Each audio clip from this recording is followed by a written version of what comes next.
आज हम निकले हैं बुंदेलखंड की धार्मिक नगरी ओरछा धाम।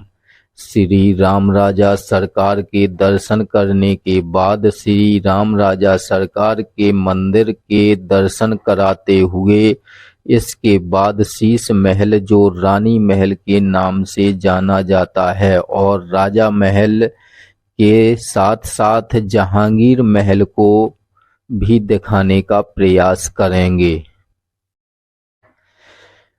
बुंदेलखंड का गौरवशाली इतिहास में आप सभी का स्वागत है। आज हम आए हैं उत्तर प्रदेश के झांसी जिले से लगा हुआ 17 किलोमीटर की दूरी पर मध्य प्रदेश के निवाड़ी जिले के ओरछा। कहते हैं भक्तों के बस में है भगवान। एक बार बुंदेला शासक मधुकर शाह ने रानी कुंवर गणेश से श्री कृष्ण दर्शन के लिए वृंदावन जाने को कहा। रानी कुंवर गणेश भगवान श्री राम की अनन्य भक्त थी। रानी कुंवर गणेश ने वृंदावन जाने से मना कर दिया।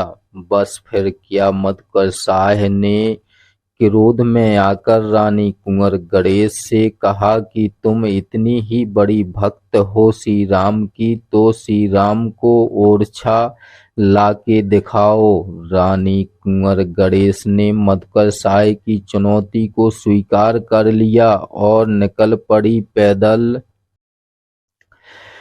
ओरछा से अयोध्या के लिए। ऐतिहासिक तथ्यों के अनुसार रानी कुंवर गणेश ने लक्ष्मण कुटी के पास बैठकर 21 दिन तक तपस्या की। जब रानी कुंवर गणेश को श्री राम के प्रकट होने के कोई संकेत न मिले तो निकल पड़ी सरयू नदी के रास्ते, और सरयू नदी पहुंचते ही सरयू नदी में छलांग लगा दी। रानी कुंवर गणेश बहती बहती सरयू नदी की बीच धारा में पहुंच गई। सरयू नदी के बीच धारा में पहुंचते ही श्री राम प्रकट हो जाते हैं। रानी कुंवर गणेश ने श्री राम से अयोध्या से ओरछा जाने के लिए कहा। भक्तों के बस में है भगवान श्री राम। रानी कुंवर गणेश के साथ अयोध्या से ओरछा चलने के लिए तैयार हो जाते हैं, लेकिन भगवान श्री राम ने रानी कुंवर गणेश के सामने अयोध्या से ओरछा जाने के लिए भगवान श्री राम ने 3 शर्तें रखी। पहली शर्त, जहां मेरे विग्रह को रख दिया जाएगा मैं दोबारा वहां से उठूंगा नहीं। और दूसरी शर्त रखी कि मैं ओरछा में राजा के रूप में विराजित रहूंगा। और तीसरी शर्त रखी कि मेरे विग्रह को पैदल चलकर पुष्प नक्षत्र में ही अयोध्या से ओरछा ले जाना होगा। रानी कुंवर गणेश ने भगवान श्री राम की तीनों शर्तों को स्वीकार कर लिया और निकल पड़ी पुष्प नक्षत्र में पैदल श्री राम के विग्रह को लेकर अयोध्या से ओरछा के लिए। ऐतिहासिक सूत्रों के अनुसार रानी कुंवर गणेश अयोध्या से ओरछा भगवान श्री राम के विग्रह को लाने में पुष्प नक्षत्र में 8 माह 27 दिन का समय लगा और पहुंच गई ओरछा, जहां श्री राम को स्थापित होना था। उस मंदिर का नाम रखा गया चतुर्भुज मंदिर। चतुर्भुज मंदिर बुंदेला शासक मधुकर शाह ने बनवाया था।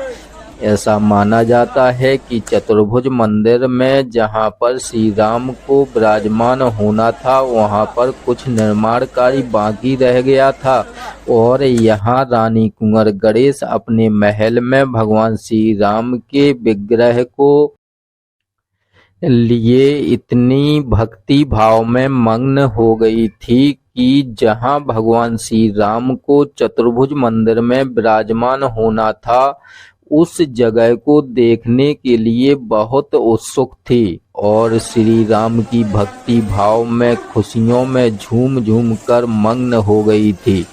तभी चतुर्भुज मंदिर में जहां श्री राम को स्थापित होना था, रानी कुंवर गणेश भगवान श्री राम के विग्रह को महल की रसोई में बैठाकर दौड़कर निकल पड़ी चतुर्भुज मंदिर। श्री राम सिंहासन देखने के लिए। सिंहासन देखने के बाद रानी कुंवर गणेश महल में पहुंची और श्री राम के विग्रह को फिर से उठाया। शर्त के अनुसार कुंवर गणेश श्री राम